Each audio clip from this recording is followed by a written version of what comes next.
Вся татарская история в одном подкасте. Лекторий «Миллиард татар». Мәгълүм булганча, татар әдәбияты тарихы узун. Күп гасырларга сузылган.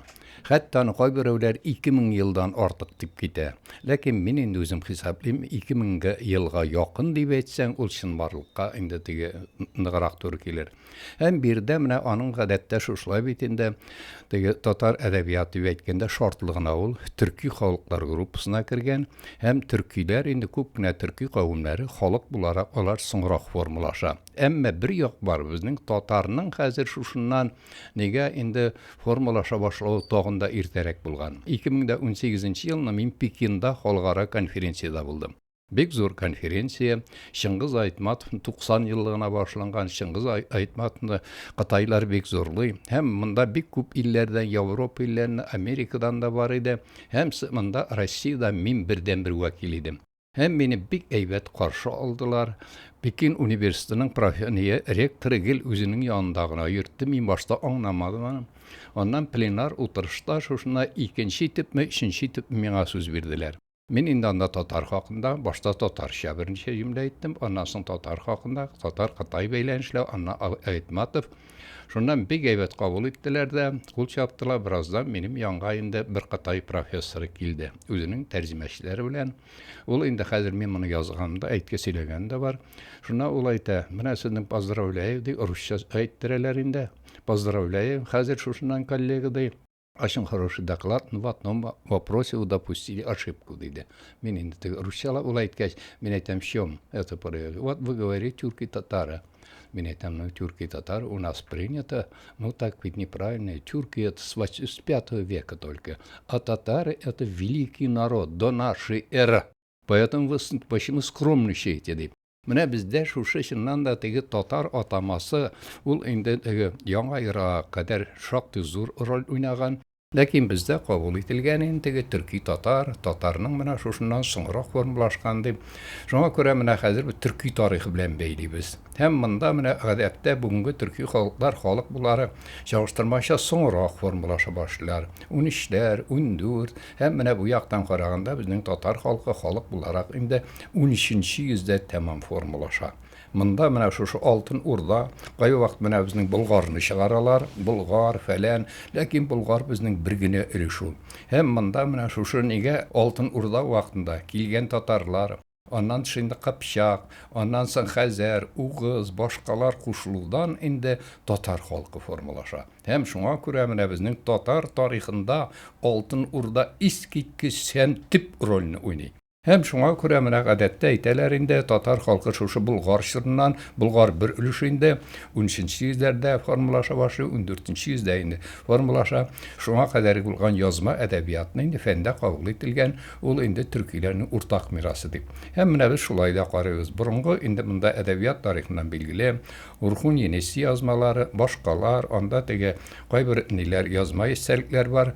Һәм аннан шундый менә бу чорларда иҗат ителгән әдәбиятның теге күренекле ядкәрләреннән, мәсәлән, анда Мәхмүд Кашкарыйның Диван-ул-Гать Түрк.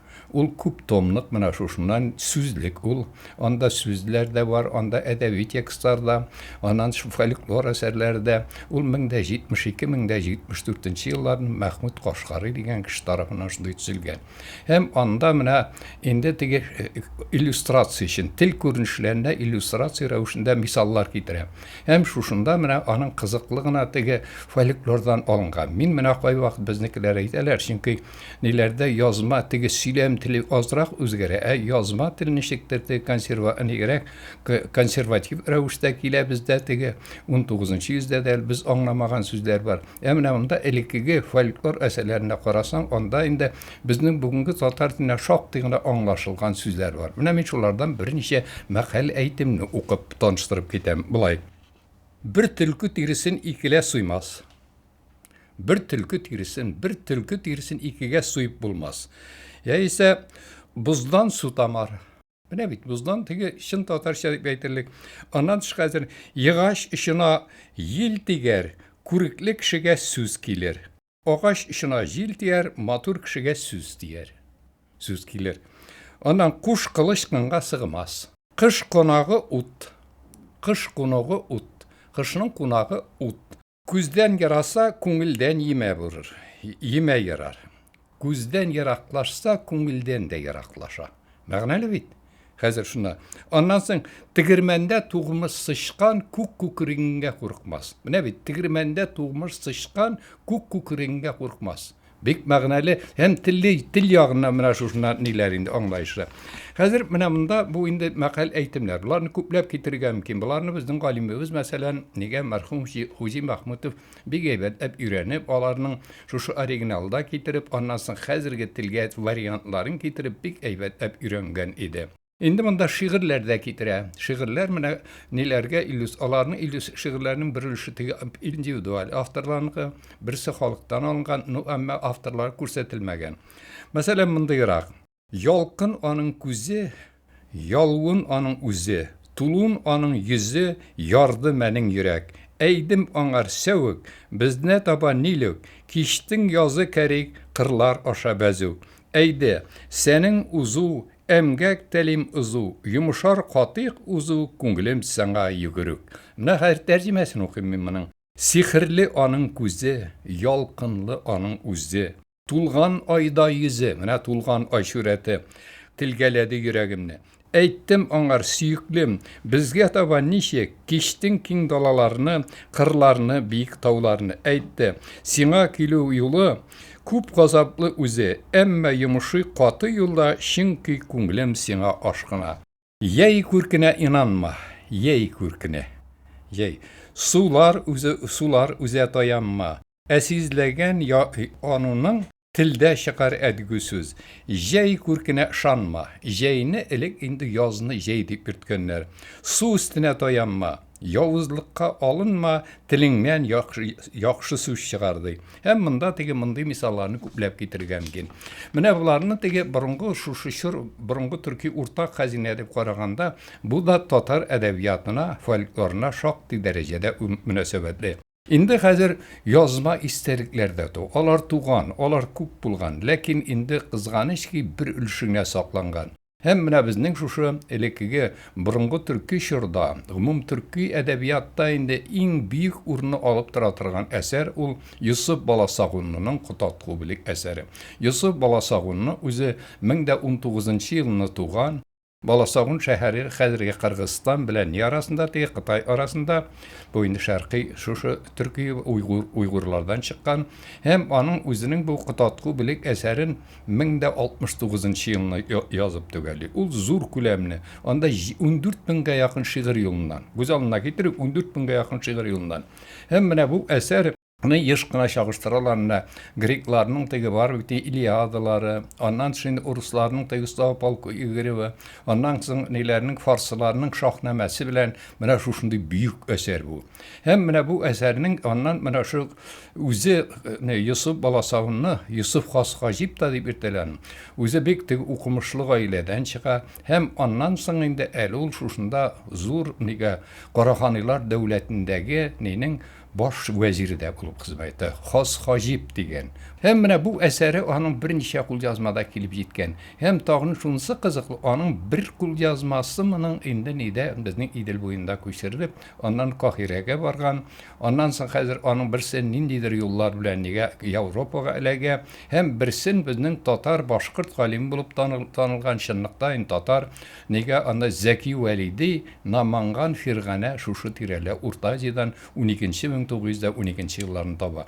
Һәм аннан инде моны өйрәнә башлар, һәм аны дөньяга танытуда хәзер шушыннан димәк менә татар галиме, татар башкорт галиме хәзер Зәки Вәлиди, аннан хәзер безнең башка кешеләребездә Төркиядә яшәгән. Һәм бу инде аерым үзекләре чыккан яныбызда да, аның аерым үзекләрен чыгаруга шуннан Хатип Госман шактый өлеш кертте, башкалар кертте.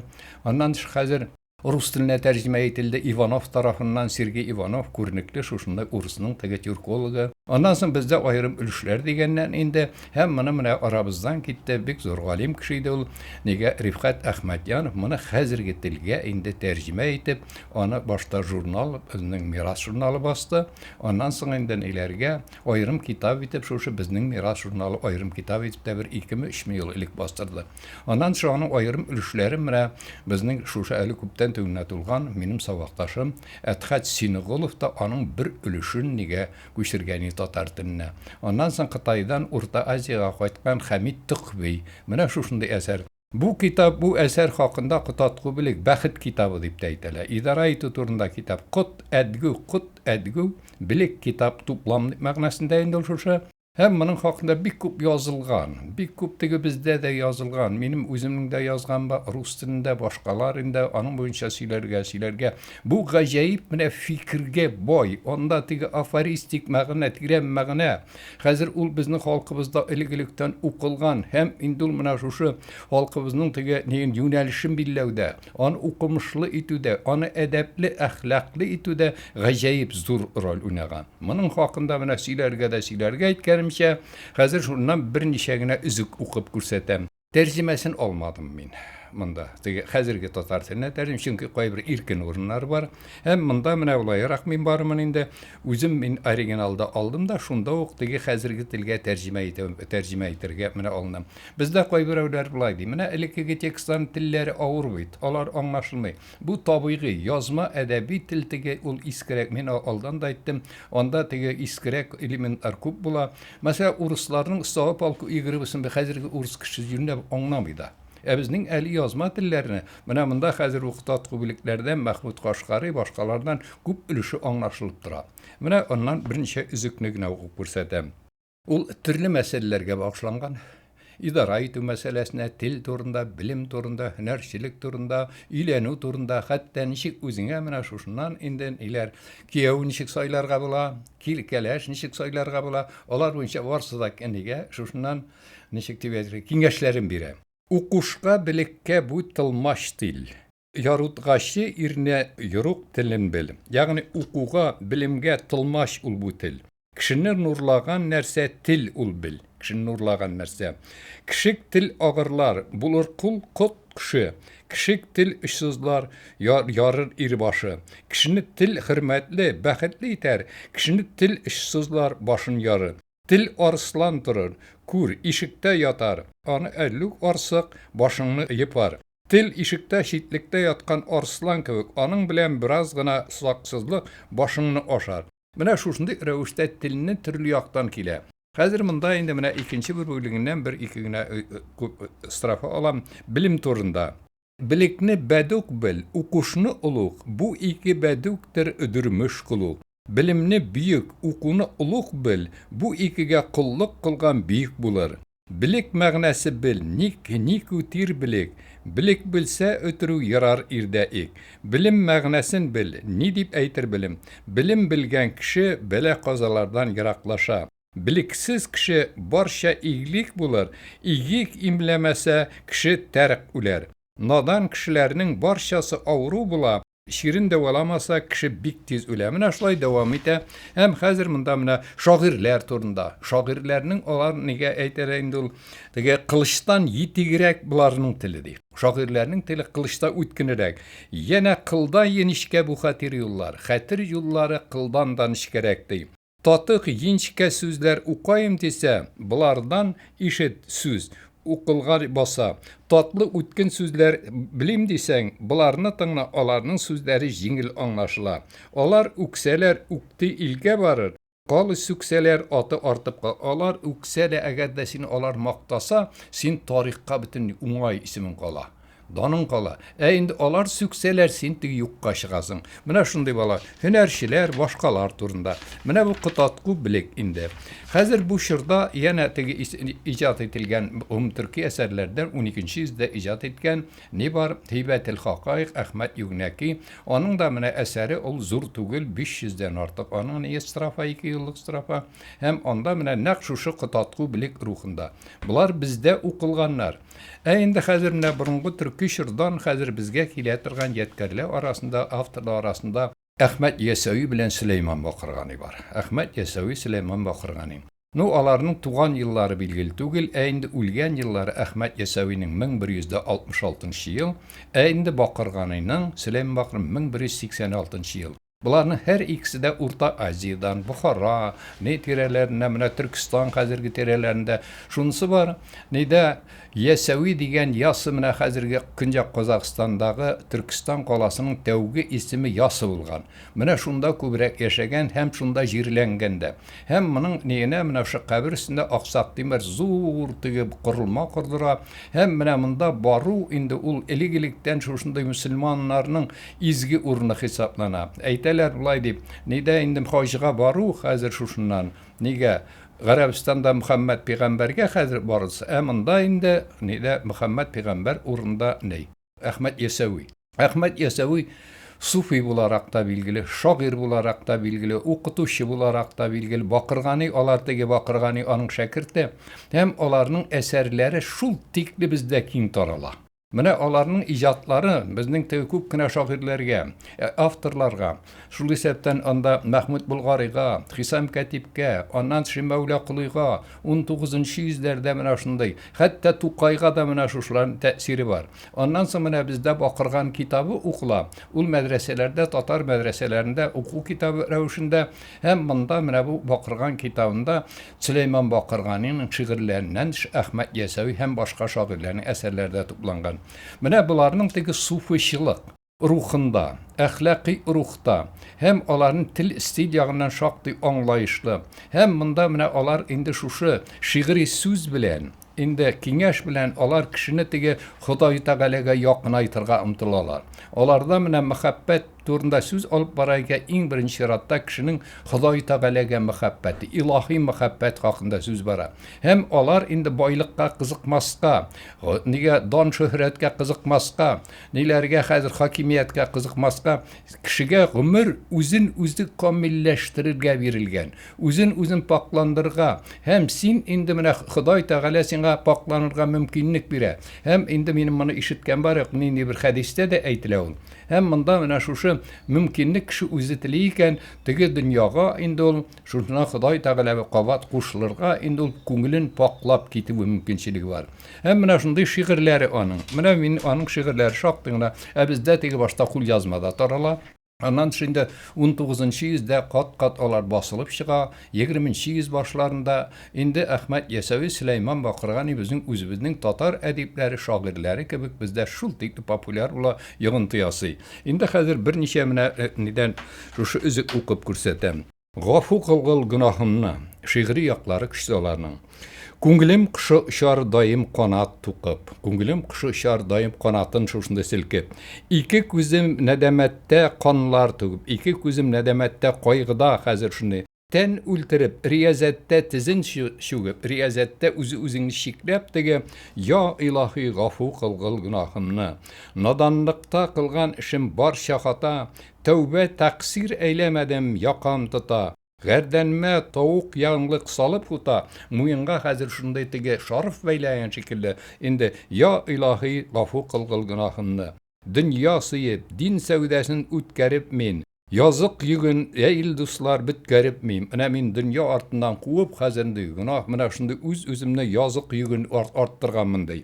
Dergahına maksiyetler kildirip min, dergahına Hudayi Teala'nın karşına min günahlarım bilen kilgenme, ya ilahi gafu kılgıl günahını. Şum dünyaga küngül bağlap kahil buldum, şum dünyaga, yani şumlu, şanışsız dünyaga bağlap kahil buldum. Kahil buldum, yani indi nide uyurtası buldum, gümür uzdırdım hazır şuşundan. Gişret bilen vay deriga cahil buldum, gişret küngül aşı bilen, keyif safa bilen gümürünü uzdırdım. Bu dünyaga ütkerini indi bildim, bu dünyanın ütkeni indi bildim, ya ilahi gafu kılgıl günahımna. Kul Hoca Ahmet günahıga qayil irir. Her kim Allah dese ona yarı birir. Eğer de Allah'ın kişiyken ona mümkünlük bire. İrenlerini sıhbetige meyil irir. İrenlerini kişilerini sıhbetine özünün bile engemege tartıp tıra ya ilahi gafu kılgıl günahımna. Mine nilerinin şuşu şiirleri. Onun mine türlü janrlarda nileri şiiri yaktan büyük güçlü onun şiirlerini. Mine bilgiçlerimiz deyte, şairler de. Men yığlarman hemme galem küledir. Min yığlayım bütün galem küle. Menim canım senin gışkın bilendir. Tenim gaziz veli canım uladır. Canım uladır. Bu gışık ger bulmasa min nitkey irdim. Qamuk yani hemme ahım menim gışkım kıladır. Zihi xel, zihi xel, zihi xel, nitken xelvu, nitken xelvu, nitken xel. Men yığlarmın hemme galem küledir. Gaşıqtin sırmağız dünya vakıqba, gaşık kişiden sıramağızsın bu hem tegi dünya hakkında. Gaşık makşuku için her dem uladır. Indi gaşık bulgan kişi özünün sügen yarı için her minutta, her mezgilde onun yanında bulam. Gaşıqны kiydirir gışık utu, gaşıqlar gışık utuğa müpteledir. Gaşık kişini bu mında ilahi gışıqta küzdette iki planlı da. Onu ayırga mümkün Xuday Teala deyip de ondan sonra indi tege kişiye qaratada. Gaşıqны kiydirir gışık utu, gaşıqlar gışık utuğa müpteledir. Gaşıqlar gışık utuna duşar bulalar hazır. Menin sen bakmağıl bu suretime, yüreğim qan bulup bağrım suladır. Ayırdı gışık məni xeyl gışımdan, hazır varlığımdan, gözüm yaşı akıp, mengzim suladır, yüzüm suladır. Kurin, ni xəlgətişdi Qul Süleyman, qamu gışkım mənin rencim bilendir. İndi ikinci bir şiirinin başlışını okuyayım. Sena kul bulganım sultandan artık, senin dertin mənə dermandin artık. Sen kitirgen avru mənə davadan da artık. Sana kul bulgan sultandan artık. Senin yadığını etsem şul işinde, senin ismini şul işinde etsem, bulur ul şul mənə bistandın artık. Bak şakılık bulur hazır şundan. Senin yadın eğer gitse tilimdin, vücudum kuruyor, vayrandın artık. Eğer de sen benim kungulumdan gitesin iken, benim indi yaşayışım hazır, jimirlip tigi yok kaşa hazır şundan. Mənim xar bulmuşum üz gafletimden, benim tüven halgetişim üzümün gafilligimden, vayımsızlığımdan, məgər qilsan nazar iki ihsandın artık. Eğer bir qarasan bu zur bülekten de artık. Gaziz xar qilgışı sultan sınuksan, senin lütfun qamu elvendin artık. Ne hoş bu dünyada iman ve Kur'an, ne bulgay dünyada imandin artık. Hazır ondan tağın bir şiirinin baş ülüşüne. Kişe gündüz hazır turun kilir ecel. Kişe gündüz hazır turun kilir ecel. Kişe de her vakt hazırdır ecel kilirge mümkün. Hep bilin dostlar, nişe kişti, nişe kaldı. Nişe kişti, nişe kaldı. Ne bulgusun, ne kilgusun bilgen var mı? Nişe kişi kildi gitti, ne bulasın bilgen kişi var mı dey. Mında kılgan işler onda sıralgışı, sıralmayın kutuluban kalgan var mı? Mında kılgan işlerge tegi cevap bires ver, ondan bir kişi de kutula almay. Sıralmagan eğer bulsa izgi gamel, qilmiş gamel cümle bizge xiris gamel. Kişe gündüz hazır turun, kişe gündüz hazır tegi ezirtir, kilir ecel, ecel kilir tibyan yarak kılgan var mı? Sen ecel kilir tegi nege kirek yaraklarını, soğukluk amellerini ezerledin mi? Kulluksuz birilmezdir iken didar, imgeksiz muradına nişik yeter. Kulluksuz tegi tüvençilik kılmışı, tövbe kılmışı şundan, neler, izgi ameller kılmışı sen indi tegi cevapını bire almışsın. Gavvas kirip gummanıga gavher tabar, rençsiz geniş istevben tapkan var mı? Gavvas, vadalas, hazır şundan dingizge şımıp teginden cevher kıymetli eyveler tabar. Şuna göre erencisiz, tegi meşakka çıkmışı, indi ni varmış şu tilegen eyverini, izgi amellerine. Hem bunda olga tabak şunda devam eteyindi mana nelerine. Demek mana bu nege Ahmet Yesevi Süleyman Bakrani'nin eserleri olar til yağından elbette diye ağır yollar da var indi. Bizning halkımızda bik nık taralganlar, şu tikli kişili mana şunda yığıntı yasanlar. Hem halkının mana şundan tege artık bizning betinde özünün vlasti yok, özünün devleti yok. Kolonyal izlivde hem mana şuşlarını okup tege ümitsizlikten saklap kalgan. Sen hazır mana in kişikensin özünün kungulini pakla. Dünya malına kızıkma. Bu elbette tege biraz neyi de var mana pasif protesta. Lakin şuşunda eyver bizning halkını saklauda mühim de rol oynagan. Kıssa Yusuf deyip de yırtıla indol. Yusuf Züleyha deyip de yırtıla. Ondan Yusuf kitabı deyip de yırtıla. Onun avtor Kul Gali hazır eytila indi. Miskin Gali degen sözü de var. Onun bunca hizmetler bir kup yazılan. Elegilikten de zamanında da kup cevat olmaz bari. Mini el okuttı da üniversite. Ondan tыш хәзер уларны өйрәнде Фазыл Фасиев, аның менә ниләрен тәнкыйди текстын туплап хәзер ул теге чыгарды, хәзерге телгә тәрҗемә итте. Ондан соң моны өйрәнүчеләр арасында Нидә Нурмөхәммәд Хисамов менә аның монография, докторлык, кандидат диссертация рус һәм татар телләрендә чыккан, һәм башка аны Резида Ганиеваның Восточный ренессанс поэт Улы Гали, аннан минем дә азмы күпме өлешем бар. Бу менә ниләрдән инде шушы бик ныклап өйрәнелгән зур фигура. Хәзер күләмле аның менә шушы әсәрен инде еш кына теге әйтәләр инде шигъри роман дип тә. Шигъри роман. Һәм менә авторның үзенең туган елы 1197 дип әйтелә инде хәзер шуны якынча алынган, һәм инде үлеме хакында менә бөтен әйберне монголлар теге килгәндә 30нчы елларына болгарларны җимергәндә бу да шунда үлгән, ләкин ул дәлилләнмәгән. Бәлки аннан соң да яшәгәндер. Бәлкем башкалар түгел, монголлар түгел, башкалар, ләкин инде менә шу 13нчы гасырның урталарында аның инде икенче ирегендә әле яшәгәне билгеле. Әсәрнең язылу вакытын булай дип әйтәләр инде. Аның бик күп кулъязмаларда килеп җиткән, кулъязмалар минем дә караганым бар. Алар инде менә татарлар яшәгән җирдә күчерелгәннәр, аннан башка урыннарда, аның теге менә Петербургта да бар, нидә Мәскәүдә бар, аннан соң Германиядә бар, Алмания, Төркиядә, аннан менә 1990нчы елны Финляндиядә булган, Финляндиянең Турку шәһәренең китапханәсендә минем бар китаплары бар һәм кулъязмалар бар. Хельсинкиның үзендә шушыннан менә шушындай. Һәм аның менә икенче кулъязмасы ниләрдә 1233-тә язылган. Беренчесе 1212, 1233 дип. Бу шартлы рәвештә алынган инде. Әйтәләр, беренче ние шушы редакциясе 1212-дә язган, инде икенчесен инде фәләндә язган дип. Хәзер шушыннан нигә мин мәсәлә үзем бераз шикләнүрәк карыйм, ләкин мондый инде караш яшәргә хаклы башкасы табылганча. Димәк, аның менә 1187 елда 1983 елны бу авторның тууына 800 ел, әсәре язылуга 750 еллык зур күләмдә билгеләп үтелде. Зур күләмдә ЮНЕСКО аны карар белән бездә ул вакытта китаплары чыкты. Аннан соң аның туган җирен дип карау, менә кайберәүләр аның теге Кашаны дип тә әйтүләр. Менә хәзерге Сарочи горы, аның күпер чыга бит инде монда Кама аркылы, анда Кашан шәһәре булган, немеш анда да бераз яшәп калган. Кашаны. Аннан шунда аны менә кайберәүләр Зәй тамагына да нисбәт итәләр. Һәм аның бераздан инде нидә бераз вакытмы, шактый вакытмы Урта Азиядә укуы хәзер билгеле әйтәләр инде.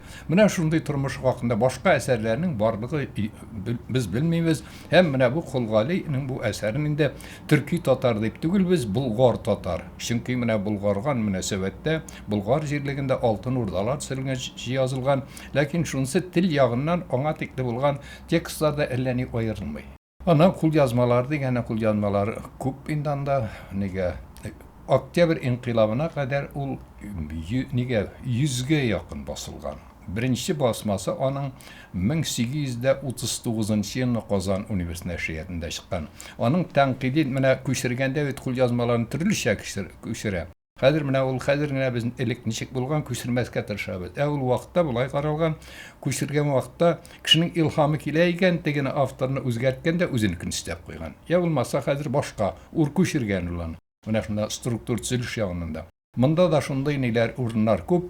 Һәм буларның шушындай текстларны бер нигә тотрыклы гамәлгә кертүдә 30 имәнинең өлеше зур. Ул 1824 елны тәнкыйди текстын төзи. Монда артык әйберләрне чыгарып ташладым ди ул, ләкин үзе дәген иң мөһим булган поэманың әсәренең инде хатимә соңгы өлешен төшереп калдыра. Инде бу китапны хәзер нигә безнең мәктәпләрдә өйрәнелә, аның эштәлеге шактый теге билгеле укучыларга, инде аны сөйләүнең бик теге юктыр. Шунысын гына әйтим, моның сюжеты языла нигә Юсуф сюжетына, Коръәннең 12нче сүрәсендә әле хәтерем ялгышмаса, аннан бу темага менә элегрәк бит була мөселман көнчыгышында гына түгел, Европада билгеле сюжетларга, билгеле образларны файдаланып әсәрләр язу. Мәсәлән, ул Фаустларны, Прометейларны, башкалар, һәм бездә дә менә андый әсәрләр, шул ук ниләр, анда Ләйлә Мәҗнүннәр, анда Хисрәү Шириннәр, аннан менә бу Юсуф Зөләйха килә. Юсуф Зөләйха сюжетына Çok tığına kişiler yazgan bular arasında mesela Farslarının büyük şairi Firdevsi var.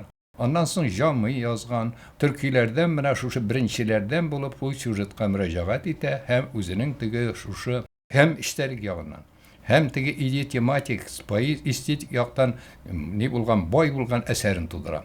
Ul 4 yıllık strafalar bile yazılgan, hem mene bu strafalarının hemmesi imdi bite. Falan imdi. Bizning koyadır bir tercüme etken dana imdini düşürüp kaldırgan. Men şunda indi şıgışta yasaganim, karşıda kilgenim imdini iskertip kaldırga edip. Hazır onun süjeti şuşundayrak, Yakup peygamber onun 11 ulu bula. Hazır 11-ci 12 bula indi. 11-ci ulu Yusuf.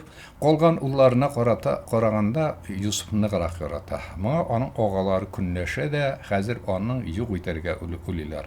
Hazır ya sahraga indi alıp çıkıp ana şuşundan etilerin көңілі size onu başta ütirge ulilar. Ondan sonra bir tuğan Yahudanız indip kala öz tuğanının kıneyin şuşunday kanun kuyu eybet olmaz günah olur. Onu kuyuğa salıyor. Kuyuğa salalar. Hem bundan koytkandan sonra indi etilerine mine buru aşağıdılar. Buru aşağıda. Şundan burinin kaysı buru. Şundan gülmeğinin apkileler. Bu gülmege yırtılmaganmının kanda yok. Hem şundan indi nerseyte buru tilge kilip mindi uzim indi falan vakit uzimnin ulumunu, uzimnin balamını izlemine kızıkkına edem balasıgına tügül. Onda hayvanlar da özlerinin balalarını yoğaltalar iken ul da alarga koyga. Hazır mında indi tönide kuyuda ultra kuyuda ona tegen peygamberlik inge ona İbn Dagir degen Misir sevdegeri tüşküre ona indi mena kuyu yanına barsan şuşunda kişi var şunu alsam bir kupsina baylık kili şundan niteleri mını kuyundan çıkaralar. Hazır mının ağalar kure degem ul bizning inimiz tuğanımız edip ana mena şunda qorak dip nahak belayagalar. Yok kına beyege satıp cibereler. Mında alıp kileler. Hazır bu İbn Dagir'ga mını görür işin motorluğu bilen tan kaldıra bütün Misir şakkata. Hazır mından indi patşanın Misir patşasının hatını mını aldırası kile. Hem mında Züleyha kilip kire. Züleyha indi Mağrib patşasının kızı bulavul. Taymus patşanın indi. Ul tüşküre, bir küre, iki küre, iş küre. Yusuf'un içinde küre. Min demine biz bir-birimizge bulurga diye şunu etisine itemin Yavga çıgamdı. Her tegin barsalar, teginden bütünde ikinci kişi bulup çıga. Bu şunun bilen turga mecbur bula. Hem mında kilgeş Yusuf'un tege kıl itip satılırga çıkan Yusuf'un özünü tüşte kurgenin bile. Hem onu üzüne ala bütün tığ qaznasındağı baylıqını verip indi. Hem şuna üzünün koluna qaşıq bulgan dep söz çığa. Hem ondan indi bunda Yusuf onun muhabbetin kabul etmegeç, onu türmege oturta, türmede otura. Bir vakit indi patşa tüşküre, tüşünü birevde yürü almay. Şundan türmede oturgan iki kişiyteyn mene birev var, ulbik yürü bile. Hem bundan indi tüşünü yürü. Mene falan yıl açlık bulur, falan yıl tokluk bulur, falan yıl aç sıyır, falan yıl tok sıyır. Şundan çıqaralar. Bunu üzüne indi şuşu patşalıkta üzünün dereceli yerdemcisi itip ala. Şundan birazdan indi Labik dereceli vaqtda Züleyha indi qarşıq bulgan, qartaygan, hazır şuna özünün muhabbetini Yusuf'un şarata da benim sana da eleki muhabbetim şammasan da qamşısın beri, qamşısı da utqa yana başımının көңілінің şundan ul yaşarıp gite bular tura başlar, evlen xatın bulup 12 balaları bula. Hem bularının indi nige açlıq vaqtında tege etiler degen hazır şundan. Tuğanları da açlıqqa indi şunu intigeler şundan Yakup jibereminde bu patşalıqqa hazır ney? Yerdem sırap. Kileler ağaları şundan Yakup ve nige Yusuf üzüm bildirmey anda üzüm bildirmegeç hazır şundan tegilerinin bittiğini bile. Olar yamanlılar ne bizning uğuru tuğanımız var idi. Şundan Yusuf saray tüzüdü. Saray tüzüdü. Hazır sarayının indi şul tiklis gitgeç. Onda Yusuf'un işi gitip ağaları onu uytırık alıp çıkalar, kuyuğa salalar, başından keşkenleri şundan indi tağamga tabunga oturtkaç tegilerini görüp indi Yusuf'un tuğanları gel nite tils ünsüz kalalar. Şundan bizning işimiz faş buldu dibinde. Şundan hazır oların etmey bu. Qaytarıp jibere açlık berip, hazır nige bir enisin mında kaldıra. Ondan biraz da etisi avurgaç etisin getireler. Etisi bilen oğul sıraşa mında bir kızıklı moment var indi. İndi Yusuf tuğandan son onun enisi üle. Әнисе үлгәннән соң хәзер бу баланы имзергә кирәк, аның әнисен тагын бер хатынны бу үзенә асрау итеп ала. Бу асрауның яңа туган баласын Якуб инде сатын итеп җибәрә башка кешегә. Шуннан теге хатын бәргәненә, минем баламнан мәхрүм, мине баламнан мәхрүм иткән кешене үзендә шушы хәлгә калдырсаң дип. Һәм менә шушы нигә бала инде Йосыфка теге ярдәмче булып монда килә, кайчан теге хатын үзенең шушы баласы белән кавыша, шуннан соң гына Йосыф белән теге Якуб әтисе белән чырашалар. Аннан күпмедер торгач инде Якуб үлә, бераздан инде Йосыф ва Зөләйха да үлә, аларның 12 бала менә шундый рәвештә. Һәм монда менә теге язмыш, менә кешене ни өчен хәзер бу әсәр популяр була? Чөнки монда кешеләр белән кешеләр арасындагы мөнәсәбәтләр, язмыш, кешегә син начарлык эшлисең икән, синең үзеңә килә. Һәм монда менә шушы әйтелә инде, ничек булырга тиеш? Җәмгыять кешеләрне бәхетле итү өчен патшасының мәгърифәтле булуы кирәк, аның гадел булуы кирәк. Һәм менә шул вакытта гына кешеләргә иминлек була. Һәм менә анда инде нигә авторның шул яңалыгы, монда Йосыф патша гына түгел, ул пәйгамбәр дә. Пәйгамбәр дә менә шушы планда. Нигә әсәрнең менә төрле ситуациялар бар анда. Хәзер нигә аның башыннан менә язмышы, монда әйтәләр Йосыф китабына дигәндә, кыйса Йосыф кына дигәндә дөрес туры килә, кай вакыттагы Йосыф Зөләйха дигәндә, чөнки Зөләйха белән мөнәсәбәтләре анда бер өлешен генә алып тора. Һәм аннан тагын менә монда тагын күренешләр бар бит әле, сарай салдыру күренеше. Бездә әйткәндә, имеш менә шушыннан элек инде ислам дине рәсем ясатуны тыйган, монда рәсемне ясата. Нигә Зөләйха да нигә Йосыфны үзенә карату өчен шунда рәсемнәр булган сарай сетә. Һәм менә монда дагы аннан соң музыка кораллары, башкалар монда кызыклы гына урыннар бар. Менә ниләрдән Йосыфның төш күрүе. Газиз Йосыф тәмам 11 яшәр ирде. Якуб сәүче уйлыкында уйыр иде. Уйыркан бер гаҗәп төш Йосыф күрде, тәвилене атасыннан сорар инде.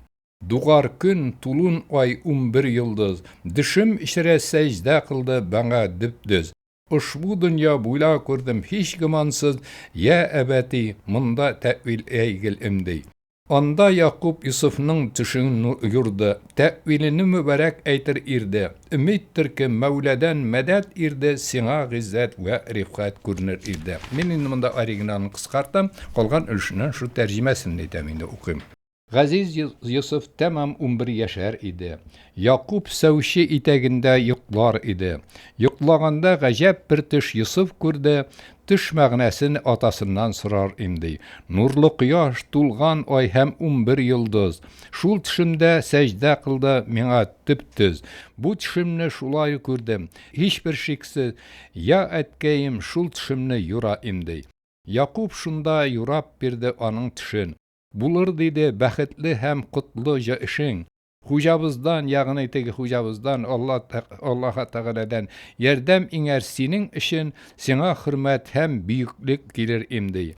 Өмет бар ки, Тәңре сиңа бирер мөлкәт, кодрәт берлә насыйп итәр бик күп нигъмәт. Җимлә барлык, ягъни кардәшләрең кылыр сиңа хөрмәт, 11 дә сиңа хезмәт итәр инде. Синең исемең галәм ара мәшһүр булыр. Мәшрик мәгърүм яклары, мәгъриб улуклары сине белер. Кыямәткә тикле исемең мәңге калыр, Хәлил Зәбик дәүләте күренер инде. Монда бер теге изге эфир нигә зат телгә алына. Пәйгамбәрлек, нәбилек син алачаксың, һәм мәмләкәт иясе син булачаксың. Рәхәт, шатлык, сөенечләр табачаксың. Бу төшеңдә бик бәхет күрдең инде. Ләкин углым, әманәттер, яхшы тыңла. Бу төшне син бер кемгә дә мәгълүм кылма. Саклан кеше кинәсеннән, шуны аңла, кешеләргә шайтан дошман булыр инде. Кирәкмәскә бу серләрең мәгълүм булса, кардәшләрең бу төшеңнең асылын белсә, көнчелектән ачулары әгәр китсә, бу эш баштан безгә яман булыр инде. Ул Якубның бар иде бер үги кызы. Ул ишеткән бу икәүдән шул сүзне. Сакла Хода, эләкчедән үзең безне, барып кардәшләренә шул әйткән инде. Кардәшегез Йосыф дигән бер төш күргән. Көн, ягъни кояш, ай 11 йылдыз аңа сәҗдә кылган. Атагыз бу төшне изге юрау биргән. Мин ишеттем ул юрауны үзем инде. Kardeşleri bunu bilgeç bik borçulgan, günlövleri var narsa üstün bulgan. Күңеленә һәммәсенең кайгы тулды. Бергәләшеп явыз ният кырыр имди. Ул күргән төш әгәр раст килә икән, әгәр Йосыф зур падишах була икән, һәммәбездә әгәр аңа хезмәт кылса, булыр бу эш безгә каты гырьян имди, гәрлек булыр имди. Менә шушындый бер өлеше. Kulak tutup tыңлағыл ушбу сүзе. Ул Зөләйха Мәликзәдә Таймус кызы. Тулун айтик балкыр иде аның йөзе, ыжмак ширә хурил гыйл булыр иде. Ыжмак ширәти хур кызыдай булыр иде. Ул Таймус Мәлик ирде Мәгриб иясе. 100 000 ирде артык иде аның сүзе гаскәре. Аны яулак гани итмеш гариш изелә. Dünya işre ulu Мәлик кылмыш ирде. Зур патша икәнлеге әйтелә. Монда хәзер менә аның тәрҗемәсе инде булайрак бирелә. Кулак салып тыңлагыз сез бу сүзләрне. Ул Зөләйха Мәликзәдә Таймус кызы. Тулган айдай балкыр иде аның йөзе, ыжмактагы хур кызына охшар имди. Таймус Мәгриб җирләрендә патша иде. Гаскәрләре 100 000 ирдән аша иде. Күк иясеннән бик зур байлык бирде. Күк иясе аңа бик зур байлык бирде. Дөньяда бу улуг Мәлик булган имди. Ул Зөләйха Мәлик Таймус кызы иде. Ястыгы шул атасының тизе иде. Бер көн Йосыф сүрәтен ул төштә күрде. Аны чын дип аңлаган һәм белгәй имди. Якуб ничек Йосыфны яраткан булса, Йосыф аның итәгендә яткан булса, Зөләйха да шундый иде атасына, бәлки тагы артыграк та булыр имди. Зөләйха bir көнне йоклап ятар иде. Шунда Йосыф сүрәтен ул төштә күрде. Күрү белән шундук аңа гашык булды, йыгылый ул уянып китәр имди. Таймус әйтте аңа: "Кызым, ник йыгылыйсың? Күңелеңнән ниләр кичте, ни телисең? Төштә берәр нәрсә күреп борчылмыйсың? Теләгеңне белдергече миңа имди." Әйтте аңа Зөләйха: "Мин йоклый идем. Төшемдә мин бик зифа бер сүрәт күрдем. Уянсам юк иде тирә-юньдә бер кем, сәбәбе шул йыглаемның минем имди. Күз алдымда сүрәт ачык пайда булды. Хушым алып күңелемне әсир кылды. Акылымны, сабырлыкны тартып алды. Күңелем аңа бер туктаусыз эзләр иде." Таймус әйтте: "Үзем аны күрсәм иде, аның кайда икәнлеген белсәм иде, малым мөлкем аңа фида кылсам иде, кавыштырыр өчен сезне бергә имди." Зөләйха исә йокысыннан мәхрүм калды. Ай шикелле матур йөзе тәмам сулды. Җитте шуңа ашамас һәм имәс булды. Көне төне гел Йосыф дип уйлар имди. Менә шуны әйткәнемчә, монда нигә инде хәзер ниләргә әтисе белешеп, моның Мисыр патшасы икәнлеген андай зур бүләкләр белән бирә. Монда баргач инде әйткәнемчә, хәзер ул башка кеше булып чыга. Мисыр хатыннары нигә гайбәт сата имеш, нигә инде Зөләйха патша хатыны үзенең кулына гашык булган хезмәтчесенә.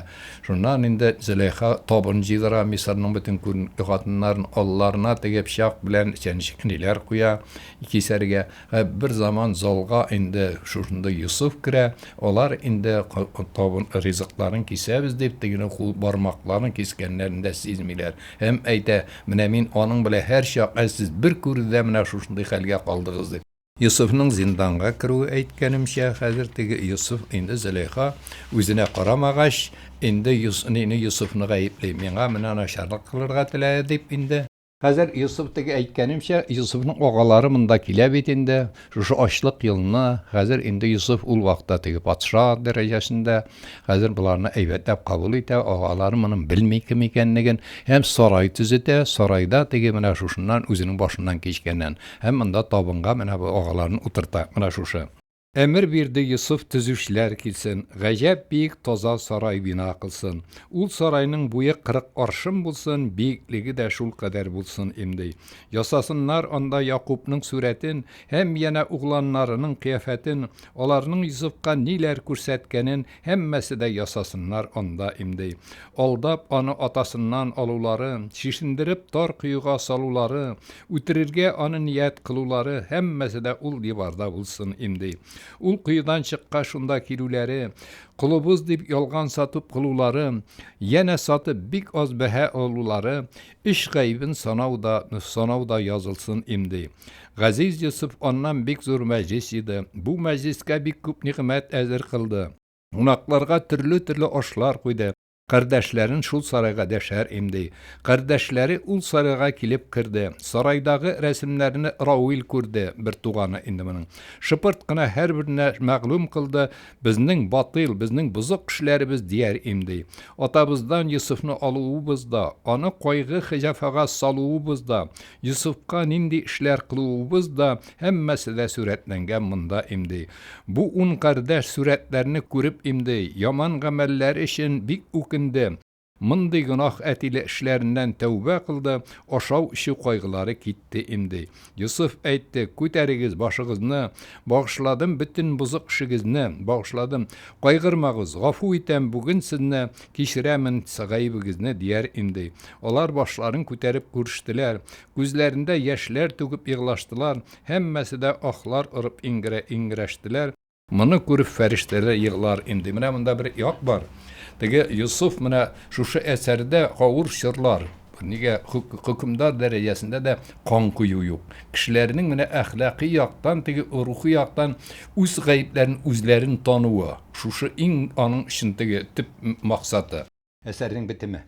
Булай башаның оригиналда Юсуф Сәүши кыссасын кылдым гаян. Гарәп гаҗәм диленчә кылдым баян. Гарәп гаҗәм фарсы теленчә инде. Укымага, дыңламага улды асан, укыганнар дуа илә үксен имди. Аны укыйм тәрҗемәсен. Юсуф Сәүши кыссасын без тәмам иттек. Гарәп фарсы телләренчә баян иттек. Уку өчен, тыңлау өчен ансат иттек. Укыганнар безгә дуа кылсын инде. Юсуф Сәүши кыссасын тик акыллы укыр.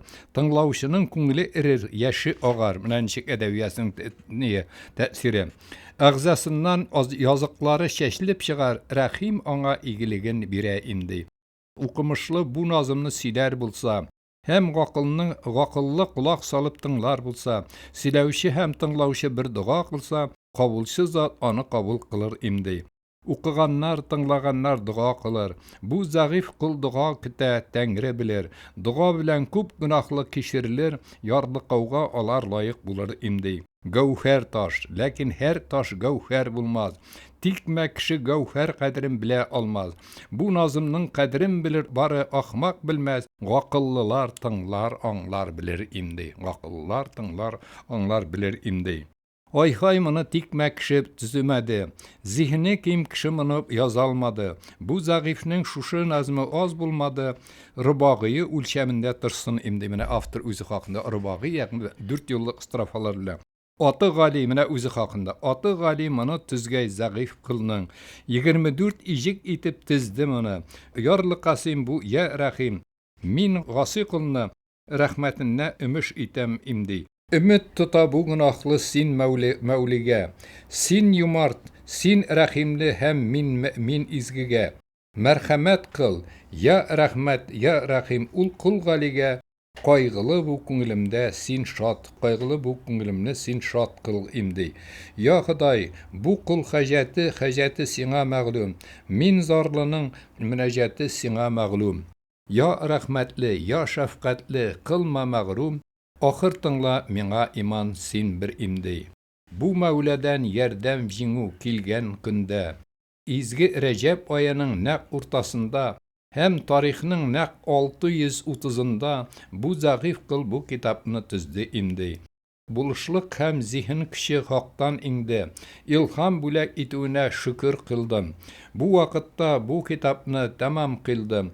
Сезгә, безгә бу файдалы булсын имди. Менә монда датасы күрсәтелгән, ләкин датаның инде бер кул язмасында бу төсле, икенчесендә икенче төрле дә күрсәтелгән.